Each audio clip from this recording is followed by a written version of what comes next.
Richard Klein, architecte, historien de l'architecture, et président d'une association qui s'appelle Docomomo France. Docomomo, ce n'est pas une secte, ça veut dire documentation, conservation, mouvement moderne, qui est une association internationale avec des sections nationales. Depuis presque sa fondation, donc qui date de la fin des années 1980, Docomo réfléchit aux bornes chronologiques du mouvement moderne qui s'étendent assez régulièrement. Voilà, donc ça dépasse effectivement ce qu'on entend par mouvement moderne.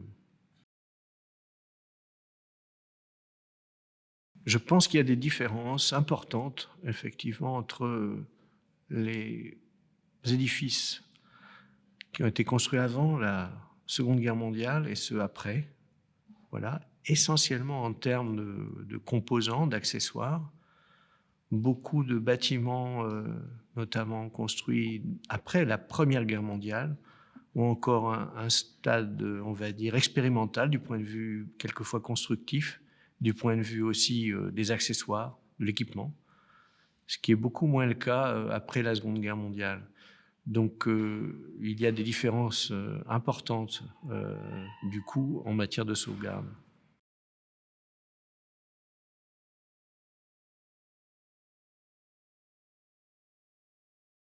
Pour Malestévin, l'équipement, c'est une chose essentielle. Ça lui a coûté cher du point de vue historiographique d'ailleurs. C'est-à-dire que pour toute l'historiographie, c'est plutôt les questions spatiales qui ont dominé, au moins au début de l'histoire du mouvement moderne, alors que Malestévin, c'est un architecte qui a porté beaucoup d'intérêt à l'équipement. Il y a une sorte d'anecdote qui est intéressante, mais la photo la plus publiée de la Villa Cavrois, qu'il conçoit en 1929, c'est la photo de la cuisine, et on pourrait dire que c'est la photo la moins architecturale.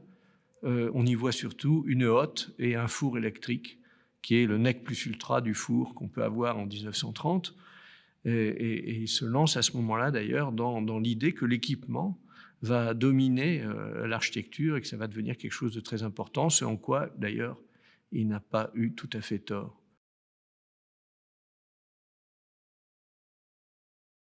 La prise en compte des ambiances, notamment si on reste entre les deux guerres, c'est une grande difficulté. Je pense notamment à l'éclairage artificiel, aux températures de couleur, aux sources de la lumière électrique, qui sont une chose très importante pour Malestévin, c'est qu'ils posent de très nombreux problèmes de restitution, par exemple. Donc, et qui sont importantes pour la question des ambiances. Bon, la question des températures de couleur, par exemple, des ampoules, ou encore de la réflexion qu'elles produisent, ces ampoules ou ces sources lumineuses, c'est quelque chose de primordial. Et effectivement, ça a beaucoup d'incidence. Donc, voilà, c'est quelque chose de très délicat à reproduire. Ça a plus ou moins d'importance selon les architectures. Pour l'architecture dont on parle, par exemple celle de Malestévin, c'est extrêmement important. Voilà, et donc c'est une question très très délicate à résoudre. Parce qu'on n'a plus les sources initiales, parce qu'il faut essayer de le reproduire, puis c'est compliqué de trouver quelle était vraiment l'ambiance initiale, parce que les photos ne les reproduisent pas, notamment, et parce que aussi, quelquefois, les choses ont changé. Je vais prendre un exemple, puisque Malestévin travaillait avec André Salomon, qui est un grand éclairagiste français.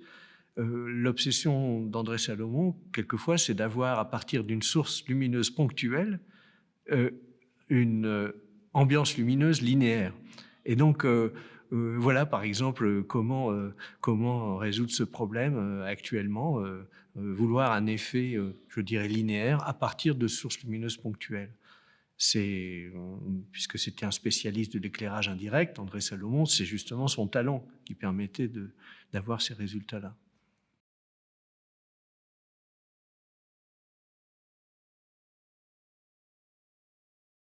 La maison Delcourt de Richard Neutrat, qui est sa dernière maison, elle synthétise beaucoup de choses qui sont présentes dans toute sa carrière, mais aussi ses influences à lui et ses origines. Ses origines sont viennoises, Et puis le commanditaire de la villa, lui, veut un confort à l'américaine parce que Richard Neutra a développé sa carrière aux États-Unis.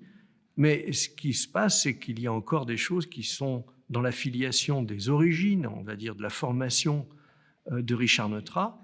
Par exemple, l'utilisation des miroirs, qui sont évidemment qui ne dépendent pas de sa pratique aux États-Unis, mais qui dépendent plutôt de sa pratique antérieure. Donc l'illusion de la reproduction notamment de certains espaces, de certains luminaires qui semblent se prolonger indéfiniment, c'est quelque chose que Neutra maîtrise complètement, mais qui lui vient plus d'Adolf Loos que de sa carrière américaine. Et donc ce qui est intéressant, c'est que c'est encore présent dans cette maison qui date de 1970. À côté de cela, c'est-à-dire ce qui en fait dépend des origines de Neutra et de sa pratique, il y a des choses qui sont liées aux circonstances. La maison de Neutra à Croix, elle est issue aussi d'un mélange entre quelqu'un qui a une formation suisse, qui a suivi le chantier de cette maison, et qui donc va mettre ce qu'on fait de mieux comme accessoire, comme équipement, comme technique suisse, parce que c'est une maison qui est construite en Europe. Et donc, c'est un véritable conservatoire des techniques des années 60 en matière de sophistication, et aussi même d'accessoires qu'on pourrait appeler ou d'équipements français. Je prends un exemple, les interrupteurs de la maison Neutra sont des interrupteurs Arnoux, de la série Europa, sont des interrupteurs, quand on les actionne, on entend un petit clic qui déjà nous dit « je suis vraiment un instrument extrêmement précis ». Clic, et la lumière se fait. Donc je veux dire, ce sont des choses extrêmement importantes qui sont, je dirais, présentes dans l'ensemble de la maison. Le système de chauffage aussi, qui est très sophistiqué, par exemple, ou encore eh bien les meubles qui sont intégrés, ou même les matériaux qui sont l'objet ou le résultat d'une discussion entre le commanditaire et l'architecte, et qui ne sont pas ni américains ni suisses, mais qui sont plutôt, je dirais, une volonté du commanditaire à avoir quelques matériaux locaux. Un agent immobilier m'avait demandé de faire visiter la maison à un acheteur potentiel parce qu'il se posait des questions sur les limites de la protection, puisque c'est une maison qui est inscrite à l'inventaire. Et donc, il m'a demandé de commenter la maison et d'être disponible aux questions que pourrait se poser l'acheteur en question. L'acheteur a visité la maison, il n'a pas dit un mot.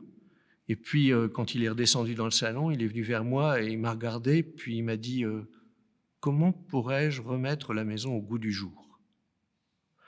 Et en fait, ça montrait bien tout le problème que présentait cette maison, qui avait une certaine valeur.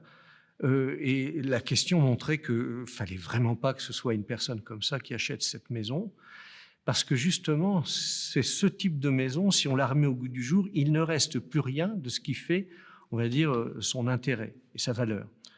Donc c'est un problème assez compliqué à régler. Il faut accepter aussi à un moment donné de se plier à quelques contraintes. C'est plus compliqué de réparer certains éléments que d'en acheter des neufs. Mais par exemple, les interrupteurs, eh bien là, on a été rattrapé, je dirais, par l'intérêt de ces accessoires, puisqu'ils sont refabriqués par Arnoux. Ils valent à peu près 20 fois plus cher que ce qu'ils valaient à l'époque. Mais donc, bon, il y a quand même aussi le temps qui peut jouer favorablement dans certains cas.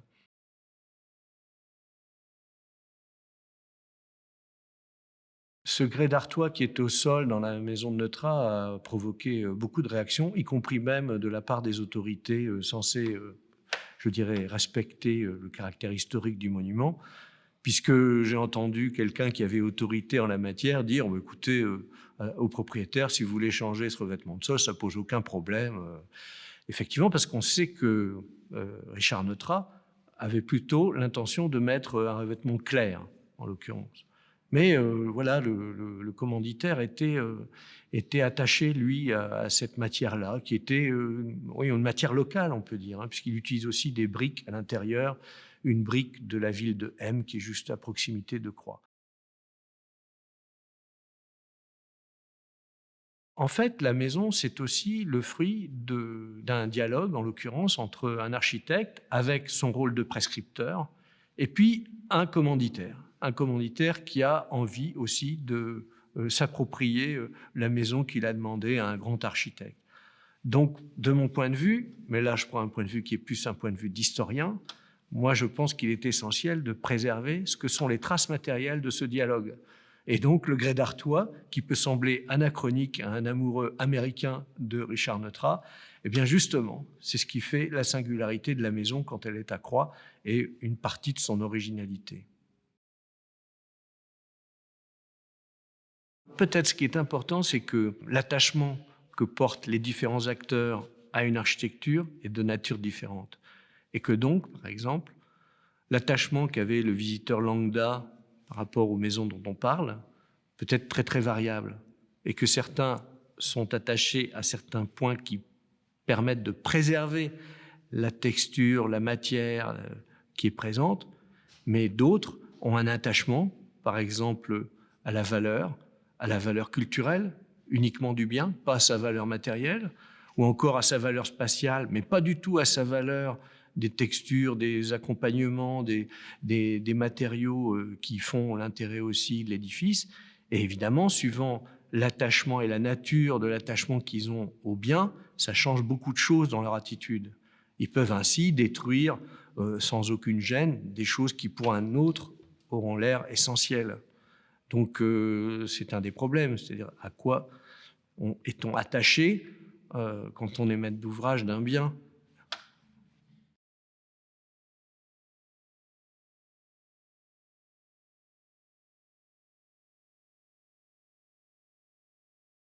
Je pense que dans les monographies d'édifices, il y a un caractère biographique.